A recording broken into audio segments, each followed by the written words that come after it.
Okay, so when you hear the words Strait of Hormuz, what's the first thing that pops into your head? For most of us, it's probably an image painted by the news headlines.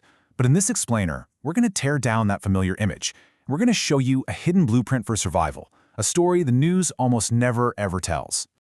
Seriously, think about it. Is it conflict? The threat of war? Is it just a line of oil tankers navigating some dangerous choke point? Whatever that image is, just hold on to it for a minute. Because while the headlines are all screaming about choke points and geopolitical tension, the deeper reality of this place, it's a surreal world of rainbow-colored salt mountains and red canyons that honestly look like they're straight out of Mars.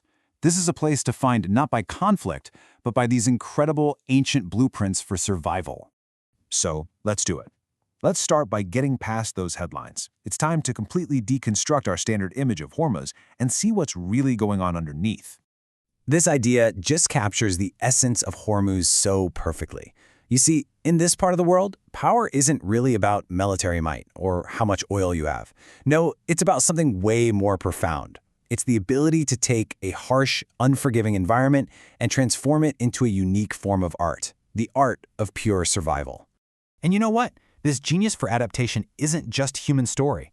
Actually, some of the most incredible survival blueprints here come directly from nature, where life has figured out a way to thrive against completely impossible odds. Take a look at this number, 96 degrees Fahrenheit. Now, that might sound like a hot summer day, but get this. This is the temperature of the water in the Persian Gulf during the summer. And let me be super clear here. This is a lethal temperature for most coral. In pretty much any other ocean on Earth, this kind of heat triggers mass bleaching and the total collapse of entire ecosystems. By all logic, these reefs simply shouldn't even be here. And yet, they're thriving. After thousands of years in this aquatic furnace, the corals of Hormuz have evolved this unique, almost superpowered heat tolerance. I mean, they're basically a living blueprint for how reefs might survive on a warming planet. And their survival is absolutely critical. These reefs support over 700 species of fish, which is a vital source of protein for all the coastal communities. Then you have the Hara Forest. This place is just a dense labyrinth of mangrove trees that have solved a fundamental problem. How do you grow in water that's so salty it would kill almost any other plant? Well, their solution is ingenious. They filter the salt through their roots, and then they push visible crystals out through their leaves. They are literally breathing salt. Now, this same level of genius for adaptation, you see it reflected in humanity's innovations. And we're not talking about primitive tools here. These are perfected technologies of survival, honed over centuries of life in an absolutely extreme environment. I mean, just imagine this challenge. It's 122 degrees Fahrenheit outside, genuinely hostile, and you have zero electricity for air conditioning. How do you make life not just possible, but even bearable? Well, the answer is brilliant in its simplicity, the bed gear, or the wind tower. As you can see, these centuries-old structures basically act like a natural air conditioner.